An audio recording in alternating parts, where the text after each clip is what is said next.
تمہاری ماں نے تمہارے باپ کو مارا ہے، وہ دبا دبا چلائی تھی۔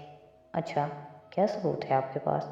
اور سعدی کا نام مت لینا، آپ کے ڈرائیور سے سن چکا ہوں، سعدی تو کل تک خاور کو میرے باپ کا قاتل کہتا تھا۔ ہاشم تلخی سے گویا ہوا، وہ نارمل نظر آ رہا تھا۔ تمہاری ملازمہ گواہ ہے، اس نے تمہارے باپ کے باتھ روم سے جواہرات کو نکلتے دیکھا تھا۔ جسٹ گیٹ آؤٹ، ہاشم نے بیزاری سے دروازے کی طرف اشارہ کیا۔ میں ساری دنیا کو بتاؤں گی کہ تم کیسی عورت ہو، اپنے بیٹوں کو دھوکہ دے رہی ہو۔ پوسٹ مارٹم والے ڈاکٹر کو بھی تم نے سری لنکا سے احمر کے ذریعے کال کروائی تھی، اور جب اس کے پاس گئی تو اس کو اتنا ڈرایا کہ اس نے خاور کا نام… شیرو نے بہت آہستہ سے سر اٹھایا۔ نکل جاؤ یہاں سے، جواہرات حلق کے بل چلائی تھی۔ وہ سہم کر خاموش ہوئی۔ جواہرات قدم قدم چلتی اس کے قریب آئی اور سرخ نگاہ آنکھوں سے اسے دیکھا۔ سعدی کو کہنا ہمارا فیملی یونٹ وہ کبھی نہیں توڑ سکتا۔ رزق اور راج صرف کوشش سے نہیں ملتا۔ یہ ادھر پیشانی پہ انگلی رکھی، ادھر لکھا ہوتا ہے، میرا بخت ادھر لکھا ہے۔ رہی یہ زیورات تو تم یہ رکھ سکتی ہو، یہ کرسڈ ہیں، جلد ہی تمہیں دلدل میں دھکیل دیں گے اور تم مجھ سے بڑی ڈائن بن جاؤ گی۔ اب دفع ہو جاؤ۔ اور صاحبزادی کچھ کہہ نہ سکی تھی، باری باری سب کو دیکھا اور پھر تیزی سے وہاں سے نکل گئی۔ جواہرات اب کے مڑی تو آنکھوں میں آنسو تھے۔ مجھے خوشی ہے کہ تم دونوں نے صبح میری بات سن کر میرا ساتھ دیا اور سعد یوسف کے پلان کو کامیاب نہیں ہونے دیا۔ مجھے تم دونوں پہ فخر ہے۔ ہاشم نے کندھے اچکائے اور صوفے پہ بیٹھ گیا۔ وہ بیزار لگ رہا تھا۔ نوشیروان البتہ ابھی تک بت بنا کھڑا تھا۔ ہاشم اسی بیزاری سے کہنے لگا، سعدی بار بار ڈیڈ کی موت کو بیچ میں کیوں لے آتا ہے؟ اب تو مجھے بھی شک ہونے لگا ہے کہ خاور اصل قاتل ہے بھی یا نہیں۔ جواہرات کا دل بری طرح کانپا۔ وہ بہت بڑا جوا کھیل گئی تھی، مگر اس کے سوا اور چارہ نہ تھا۔ آف کورس خاور قاتل ہے ہاشم، اب میں یا تم تو قاتل ہو نہیں سکتے، کہیں تم بھی اس کی باتوں میں تو نہیں آ گئے؟ او نہیں ممی، میں تو بس سوچ رہا ہوں کہ وہ اب اس بات کو ہر جگہ استعمال نہ کرنا شروع کر دیں۔ اور احمد کو کیسے پتہ ڈاکٹر کے گھر والی بات؟ نوشیروان کسی خواب کسی کیفیت میں بولا تھا۔ وہ دونوں اسے دیکھنے لگے۔ پوسٹ مارٹم کرنے والے ڈاکٹر کے گھر رئیس، میں، آپ اور بھائی گئے تھے۔ احمد تو تب ہمارا ملازم بھی نہیں تھا، تو اسے کیسے پتہ چلا کہ آپ نے ڈاکٹر کو ڈرانے والی بات کہی تھی؟ شیرو عجیب سی نظروں سے اسے دیکھ رہا تھا۔ وہ ببھر گئی، کیونکہ احمد کے ذریعے خبر کا پتہ صاف کیا تھا ہم نے، شاید میں نے ہی بتایا ہو۔ اب کیا تم مجھے ایسے دیکھو گے؟ اور اس نے میری کا نام کیوں لیا؟ آپ میری کو ڈیپورٹ کرنا چاہتی تھیں، آپ میری سے ڈیڈ کی موت کے بعد سے خوش نہیں تھی۔ نوشیروان ممی بے شک مت کرو۔ ہاشم اکتا کر کھڑا ہوا۔ ان کی باتوں کو اپنے ذہن پہ سوار مت کرو، چلو ڈنر کرتے ہیں۔ اس نے اس کا شانہ تھپتھپایا تو شیرو نے سر جھٹکا، جیسے بہت سے خیالات بھی جھٹکے۔ وہ دونوں اپنی اپنی جگہ الجھے نظر آتے تھے، اور جواہرات بظاہر پرسکون سی انداز میں طوفان میں گھری تھی۔ صاحبزادی کے بتانے سے بہتر تھا وہ خود ان کو بتا دے۔ یہ حکمت عملی اس کا آخری آپشن تھا، آخری جوا، اور اس کا نتیجہ اتنا حوصلہ افزا نہیں تھا جتنا وہ چاہتی تھی، مگر پھر بھی اس کے بیٹے اس کے ساتھ تھے، اسے اور کیا چاہیے تھا؟ مور چال پہ وہ حبس، وہ رات مغموم سی پھیلی تھی۔ لاؤنج کی دیوار کو نئے سرے سے صاف پینٹ کر کے حنین فارغ ہو چکی تھی۔ وہ نقش و نگار چھپ گئے تھے اور اب وہ چند روز میں اس پہ سٹینسل پینٹ کر سکتی تھی۔ شکر۔ وہ گلوز اتارتی، برش اور ڈبے اٹھاتی سیڑھیاں چڑھنے لگی تاکہ اپنے کمرے میں جا کر اس سامان کو ٹھکانے لگائے۔ پھر سعدی کے کمرے کی جلتی بتی دیکھ کر ادھر چلی آئی۔ وہ اسٹڈی چیئر پہ ٹیک لگائے بیٹھا اور پرسوچ نظریں چھت پہ ٹکی تھیں۔ پریشان نہ ہوں بھائی، ہم پھر ڈاکٹر مایا کو ڈھونڈنے کی کوشش کریں گے۔ اس کے نرمی سے پکارنے پہ وہ چونکا، پھر اسے دیکھ کر ذرا سا مسکرایا۔ پتہ ہے حنین، صرف ایک بات مجھے تسلی دیتی ہے کہ ہمارے جج صاحب ایماندار آدمی ہیں، اور مجھے صرف ایک بات خوف دلاتی ہے کہ بڑے فیصلے کرنے کے لیے صرف ایماندار ہونا کافی نہیں ہوتا۔ وہ سوچ کر رہ گئی، مگر بولی تو صرف اتنا، چاہے ہم جنگ جیتیں یا ہاریں، حق کے لیے لڑنا ہمیشہ درست ہوتا ہے۔ پھر وہ چلی گئی اور وہ وہیں بیٹھا سوچتا رہا۔ مایوسی، اداسی اور امید کے درمیان وہ کہیں ہوا میں معلق تھا، کسی کچے دھاگے سے لٹکا، کسی پکی زنجیر سے بندھا۔ پھر وہ اٹھا اور وضو کر کے آیا، تولیے سے ہاتھ منہ خشک کیے اور اسٹڈی ٹیبل پہ قرآن لیے واپس آ بیٹھا۔ ایک یہی کلام اللہ تو تھا جو ہر اندھیرے میں تسلی دیتا تھا کہ خیر ہے، جہاں اتنا چل لیا وہاں کچھ اور چلتے جاؤ، روشنی مل جائے گی، تمہارے حصے کی روشنی تمہیں ضرور ملے گی، بس تھوڑا صبر اور تھوڑا فاصلہ اور۔ میں پناہ چاہتا ہوں اللہ کی دھتکارے ہوئے شیطان سے، اللہ کے نام کے ساتھ جو رحمان اور رحیم ہے۔ اس نے مطلوبہ آیت سے اپنی محبوب سورہ کھولی، اور بے شک تیرا رب جانتا ہے جو ان کے دلوں میں پوشیدہ ہے، جو ان کے سینے چھپاتے ہیں اور جو وہ ظاہر کرتے ہیں، اور آسمان اور زمین میں ایسی کوئی پوشیدہ بات نہیں جو روشن کتاب میں نہ ہو۔ یہ آیت اللہ تعالیٰ اپنے قرآن میں کتنی دفعہ دہرائی ہے، ان گنت، اور اس کے ان گنت رموز ہر دفعہ ظاہر ہوتے ہیں۔ یہ نہیں فرمایا یہاں کہ تم چھپاتے ہو، یہ فرمایا جو ان کے سینے چھپاتے ہیں۔ یہاں جو گلٹی پارٹی ہے وہ انسان نہیں ہے، وہ اس کا سینہ ہے۔ دل بھی سینے کے اندر ہوتا ہے، اور ہم خود کیوں نہیں؟ اگر غور کروں تو آیت کے شروع میں فرمایا آپ کا رب، صرف رب بھی کہا جا سکتا تھا، مگر آپ کا رب کا مطلب میرے نزدیک یہ ہے کہ جس کے دل کی بات ہو رہی ہے وہ تو اللہ کا بندہ ہے۔ میں اور آپ، ہم اللہ کے ہیں، اسی لیے شاید اللہ تعالیٰ ہمیں رعایت دے دیتے ہیں، صرف نظر کر جاتے ہیں ہماری غلطیوں سے، مگر یہ ہمارے دل ہیں جو بے قابو ہو جاتے ہیں۔ کبھی کمپلسیو لائرز کو دیکھا ہے، وہ بات بات بغیر سوچے سمجھے جھوٹ بولتے ہیں۔ ان کا دماغ ابھی سامنے والے کا سوال سمجھا ہی نہیں ہوتا کہ زبان جھوٹ بول دیتی ہے، تو یہ دل کیسے انسان کو بے بس اور مجبور کر دیتا ہے۔ جب ہم اس میں غلط خزانے بھرتے جاتے اور اس کو کسی شے کا عادی کر دیں، ہم غلط کام اس میں چھپاتے ہیں تو یہ عادی ہو جاتا ہے، پھر خود سے ہم سے پوچھے بغیر اپنے اندر غلط چیزیں، غلط خیالات، غلط ارادے، غلط محبتیں محفوظ کرتا جاتا ہے، پھر یہ قابو میں نہیں رہتا۔ اور اس کا حل کیا ہے؟ حل وہی ہے کہ جب کتے اور تصویر والے گھر میں فرشتے نہیں آتے تو اللہ ایسے دل میں کیوں اپنی محبت ڈالے گا جس میں جھوٹ، دھوکے، غلط راز اور غلط لوگ بسے ہوئے ہوں؟ وہ اپنی نوٹ بک پہ لکھتا جا رہا تھا، ذہن کی آلودگی دھیرے دھیرے چھٹ رہی تھی۔ ایک یہی کتاب تو ساری کثافت دور کر دیتی تھی۔ بے شک یہ قرآن ہی بنی اسرائیل پہ اکثر باتوں کو ظاہر کرتا ہے جس میں وہ اختلاف کرتے ہیں، اور بے شک وہ ایمانداروں کے لیے ہدایت اور رحمت ہے۔ بے شک تیرا رب ان کے درمیان اپنے حکم سے فیصلہ کرے گا، اور وہ غالب علم والا ہے۔ مجھے آج اس آیت کو پڑھ کر یہ لگ رہا ہے اللہ تعالیٰ کہ قرآن ہر ایک کے لیے مختلف کردار ادا کرتا ہے۔ کچھ لوگ جو اس کو بھلا بیٹھتے ہیں، ان کی عبرت کی مثالیں یہ ان کو سناتا ہے جو اس کو بار بار پڑھتے ہیں۔ ہمارے آپس کے جھگڑوں اور اختلافات کا حل اس میں موجود ہے، اور جن کا نہیں ہے ان کا فیصلہ آپ قیامت کے روز کر دیں گے اللہ تعالیٰ۔ مگر مجھے اپنی امت کی فرقہ واریت دیکھ کر افسوس ہوتا ہے۔ اختلاف کے نام پہ ہمارے ہاں اتنی تقسیم ہے کہ حد نہیں۔ ہم اختلاف کرنے والوں کو ڈانٹ کیوں دیتے ہیں؟ کسی کی جنت یا جہنم کا کوئی گارنٹی نہیں، سوائے انبیاء اکرام اور عشرہ مبشرہ صحابیوں یا بدر کے مجاہدوں اور چند دیگر صحابہ کے، یا چند اور ایسی ہستیوں کے جن کے بارے میں احادیث میں بتایا گیا ہے۔ کسی امام، کسی پیر، کسی اسکالر، کسی لیڈر، کسی کی جنت کی گارنٹی نہیں ہے، تو پھر ہم اپنی جنت پکی کر کے دوسروں کی جہنم کا ٹکٹ کیوں ہاتھ میں لیے گھومتے ہیں؟ سو اللہ پہ بھروسہ کرو، بے شک تو صریح حق پر ہے۔ البتہ تو مردوں کو نہیں سنا سکتا، اور نہ بہروں کو اپنی پکار سنا سکتا ہے جب وہ پیٹھ پھیر کر لوٹیں، اور نہ تو اندھوں کو ان کی گمراہی دور کر کے ہدایت کر سکتا ہے۔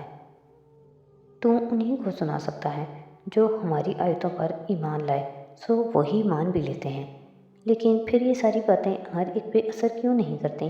کیوں بہت سے لوگ اندھے گونگے بہرے بن کر کفر کے فتوے دوسروں پہ تھوپے چلے جاتے ہیں، انسانوں کی پیروی میں اندھے ہو جاتے ہیں؟ کیونکہ شاید قرآن سے ہدایت اور رحمت ایمان والوں کو ملتی ہے۔ ایمان ہوتا کیا ہے بھلا؟ خوف اور غم سے نجات پا لینا۔ کھلا ذہن رکھنا جس میں نرمی ہو، تنگی نہ ہو، سختی نہ ہو۔ ایمان کیا ہوتا ہے؟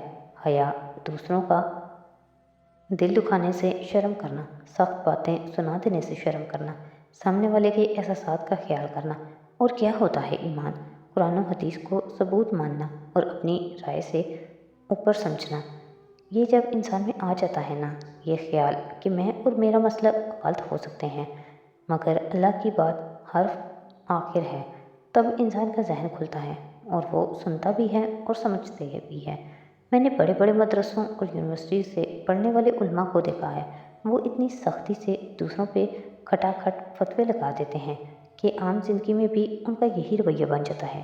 مزاج میں سختی، ہر وقت دوسروں کو جج کرنا اور بد کلامی، ان چیزوں سے دل سخت ہوتا ہے اور پھر وہ ہدایت نہیں پا لیتا۔ اور میں نے انہی مدرسوں اور یونیورسٹی سے نکلنے والے ایسے علماء کو بھی دیکھا ہے جو کہ اپنی اٹل رائے رکھتے ہیں مگر دوسروں کو بھی سنتے ہیں اور نرمی سے سمجھانا بھی جانتے ہیں، دلیل سے بات کرتے ہیں، غصے سے نہیں، حقارت اور نفرت سے نہیں۔ اللہ ایسے نرم ہو لوگوں کا نام ہمیشہ بلند کرتا ہے کیونکہ یہ اللہ کے دشمنوں سے سخت بات بھی سختی اور بدکلامی سے نہیں کرتے، سیسا پلائی دیوار کی طرح اپنی رائے اور دلیل بیان کرتے ہیں مگر دوسرے کے کان میں سیسا نہیں کھولتے۔ ہمیں ضرورت ہے ایسے لوگوں کی طرح بننے کی، اور اس کے لیے سب سے پہلے یہ سمجھنا ہوگا کہ کوئی دو انسان ہر چیز کے بارے میں ایک جیسا نہیں سوچ سکتے۔ ہمارے گھر والے بھلے سیاسی اور مذہبی خیالات ہمارے جیسے رکھتے ہوں مگر کہیں جگہ ان سے بھی ہماری رائے مختلف ہو سکتی ہے، مگر مزاج کی یہ نرمی صرف تب آئے گی جب ہم ایمان لے آئیں گے اور جان لیں گے کہ سب سے زیادہ درست صرف اللہ ہے، باقی ہم سب غلط ہو سکتے ہیں۔ اور اگر اپنے غلط وجود سے بھی ہمیں اتنی محبت ہے تو دوسروں سے کراہت کیوں کریں؟ لوگوں کی کچھ باتوں کو نظر انداز کرنا اور کچھ کو درگزر کرنا، یہ ایمان کا حصہ ہے۔ لکھتے لکھتے اس کے ہاتھ درد کرنے لگے، شاید وہ کافی دن بعد قلم سے لکھ رہا تھا مگر یہ کتاب تھی ہی ایسی جو ہر درد کا مرہم بن جاتی تھی۔ یہ نہیں تھا کہ درد نہیں ہوگا، بس ہر درد کے بعد سکون بھی مل جائے گا۔ اس نے قرآن کو ادب سے چوما اور بند کر کے رکھ دیا، پھر انگلیاں کھول بند کرنے لگا تاکہ سکون آئے۔ بھائی بھائی، پرسکون ماحول کا بلبلہ ایک دم سے پھٹ گیا۔ حنین دھاڑ سے دروازہ کھول کر اندر داخل ہوئی تھی، ہاتھ میں ٹیپ تھا اور چہرے پہ بلا کا فسوس۔ وہ آپ لوگوں کا دوست احمد شفیع، اس کے بارے میں سوشل میڈیا پہ خبر دیکھی ہے آپ نے؟ سعدی نے گہری سانس لی اور مسکرا کے اسے دیکھا۔ ہاں دیکھی تھی، ایک کار حادثے کے بعد ایک جلی ہوئی لاش ملی ہے جو اس کی عمر کے بندے کی ہے، اور اتفاق سے اس کے ساتھ جو احمد شفیع کے نام کا شناختی کارڈ، پاسپورٹ وغیرہ تھے وہ بالکل بھی نہیں چلے۔ حنا کا منہ حیرت سے کھل گیا۔ آپ کا دوست ہلاک ہو گیا اور آپ آرام سے بیٹھے ہیں؟ اسے غائب ہونے کے طریقے آتے ہیں، ایک فیک ڈیتھ اسٹیج کرنا اس کے لیے مشکل نہیں، وہ مسکراتے ہوئے کہہ رہا تھا۔ مگر ہو سکتا ہے یہ سب ڈرامہ نہ ہو بلکہ اس کو مسز کردار نے مروا دیا ہو، اسے فکر ہوئی۔ مجھے 90% یقین ہے کہ ایسا نہیں ہے کیونکہ اس نے مجھے کہا تھا کہ ولیم شیکسپیئر نے کہا ہے "There are 3 ways for a person to disappear. The first one is to die, the second is to lie, and the last is to reborn." اسی طرح اس نے کہیں اور کسی نئے نام سے جنم لے لیا ہوگا۔ انہوں نے گہری سانس لی۔ رہا نہ ہمیشہ کی طرح آخر میں بھی فراڈ ہی۔ یہ ڈائلاگ شیکسپیئر کا نہیں ہے، وکٹوریہ گریسن نے ریونج میں بولا تھا۔ شاید آپ ٹھیک کہہ رہے ہیں، یہ بھی اس کا ایک فراڈ ہو سکتا ہے، لیکن اگر نہیں بھی ہے تو میرے ایگزام والی بات ہاشم کو بتائی تھی نا، اسی کا بدلہ ملا ہے اسے۔ حنین خوفکی سے بولا، مگر وہ مزے سے کہتی باہر جا چکی تھی۔ وہ اسے پہلے ہی دن سے برا لگتا تھا۔ پہلی دفعہ جب اس نے حنین کو دیکھا تھا تو اسے اس کی اخبار میں چھپی تصویر یاد آ گئی تھی اور لگ گیا تھا اس کے بارے میں کھوج جگانے کہ اس نے FSC میں ٹاپ کرنے کے باوجود انجینئرنگ کیوں نہیں پڑھی۔ وہ اس کا سیاہ راز تھا اور اسی لیے احمد شفیع سے وہ شدید غیر آرام دہ محسوس کرتی تھی، مگر اب نہ وہ راز غیر آرام دہ کرتا تھا نہ وہ فراڈ ان کی زندگیوں میں رہا تھا۔ وہ ویسے بھی اسے کل سے ڈائننگ روم کی پینٹنگ بھی شروع کرنی تھی، سو آج رات گوگل کے آئیڈیاز کے نام